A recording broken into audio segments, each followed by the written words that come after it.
ഞാൻ ഇന്ന് നിങ്ങൾക്ക് മുന്നിൽ വന്നിരിക്കുന്നത് ഒരു പുതിയ ടോപ്പിക്കുമായിട്ടാണ്. ഇന്നലെ ന്യൂസ് അവർ ഞാൻ കണ്ടപ്പോൾ നമ്മുടെ വിനു ആണ് തോന്നുന്നു ഹോസ്റ്റ്. ശ്രീജിത്ത് പണിക്കരുണ്ട്, അതുപോലെ NK പ്രേമചന്ദ്രൻ MP ഉണ്ട്. അദ്ദേഹത്തിന് ഈ NK പ്രേമചന്ദ്രൻ ശരിക്കും പറഞ്ഞു കഴിഞ്ഞാൽ അദ്ദേഹം നല്ലൊരു മനുഷ്യനാണ്. റോങ് പാർട്ടിയാണെന്ന് എനിക്ക് തോന്നിയിട്ടുണ്ട് പലപ്പോഴും. പക്ഷേ അദ്ദേഹം ജനങ്ങൾക്ക് ഒരുപാട് ഉപകാരം ചെയ്യുന്ന വ്യക്തിയാണ്. തീരെ അരഗൻസ് ഇല്ലാത്ത നല്ലൊരു MP ആണ്. എനിക്ക് അദ്ദേഹത്തെ ഭയങ്കര ഇഷ്ടമാണ്. അപ്പോൾ അദ്ദേഹം ഇന്ദിരാഗാന്ധിയെക്കുറിച്ച്, അതായത് ഇന്ദിരാഗാന്ധി 1971 ബംഗ്ലാദേശ് വിമോചന വാറിൽ അവർ 7ാം കപ്പൽപ്പട അമേരിക്കയിൽ നിന്ന് പുറപ്പെട്ടപ്പോൾ താക്കീത് ചെയ്തു, നിങ്ങൾ കപ്പൽ ഇങ്ങോട്ട് കടത്തിവിട്ടോളൂ, തിരിച്ചു പോകണമെന്ന് ഞങ്ങൾ തീരുമാനിക്കും.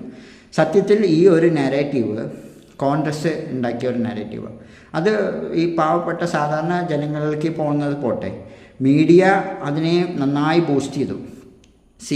നമ്മൾ എന്തെങ്കിലും ഒരു കാര്യം ഇതുപോലെ കേൾക്കുമ്പോൾ നമുക്കതിനൊരു കറക്റ്റ് പറഞ്ഞു കഴിഞ്ഞാൽ അതിന് എന്തെങ്കിലും ഒരു ബേസ് വേണം.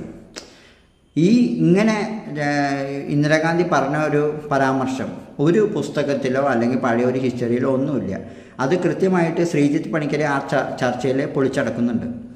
നമ്മൾ ഈ ശ്രീജിത്ത് പണിക്കരെ സംബന്ധിച്ച് പറയുകയാണെങ്കിൽ അദ്ദേഹം നല്ലൊരു പൊളിറ്റിക്കൽ അനലിസ്റ്റാണ്. ശരിക്കും പറഞ്ഞാൽ അദ്ദേഹത്തിന് എനിക്ക് ഭയങ്കര ഇഷ്ടമാണ്. കാരണം ഏതൊരു ടോപ്പിക്കിനെ കുറിച്ച് ആ വ്യക്തി വരികയാണെങ്കിൽ അദ്ദേഹം അതിനെക്കുറിച്ച് കംപ്ലീറ്റ് ആയിട്ട് പഠിച്ചിട്ടായിരിക്കും വരുന്നത്.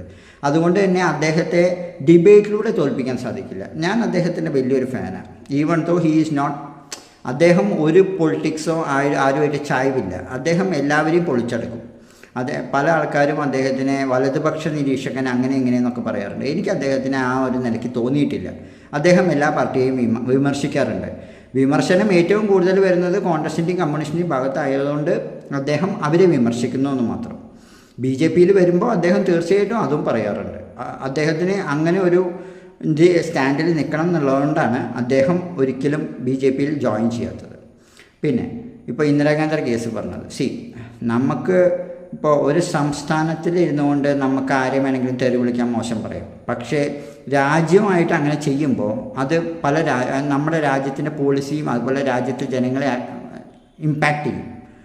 നമ്മൾ ഈ മീഡിയയിൽ കാണുന്ന ചെറിയ ഇത്തരം ഇവരെന്താ വെച്ചാൽ ഇഷ്യൂസ് ഉണ്ടാക്കിയിട്ട് ഈ രാജ്യത്തിലെ ഗവൺമെൻറ്റിനെതിരെ ഓരോന്ന് ഇളക്കി വിടാൻ വേണ്ടി നോക്കുകയാണ്. ജനങ്ങൾ ഇത്തരം കാര്യങ്ങളിൽ ഒരിക്കലും വീഴാൻ പാടില്ല. നമ്മൾ ഒരു പ്രബുദ്ധമായ ഒരു സമൂഹമായിട്ട് രാജ്യത്തിന് കൂടെ ചേർന്ന് നിൽക്കണം. രാജ്യത്തിൻ്റെ പോളിസി ഇതുപോലത്തെ, അതായത് കുത്തിത്തിരിപ്പുണ്ടാക്കുന്ന ചോദ്യം ചെയ്യരുത്. കുത്തിത്തിരിപ്പുണ്ടാക്കുന്ന രീതി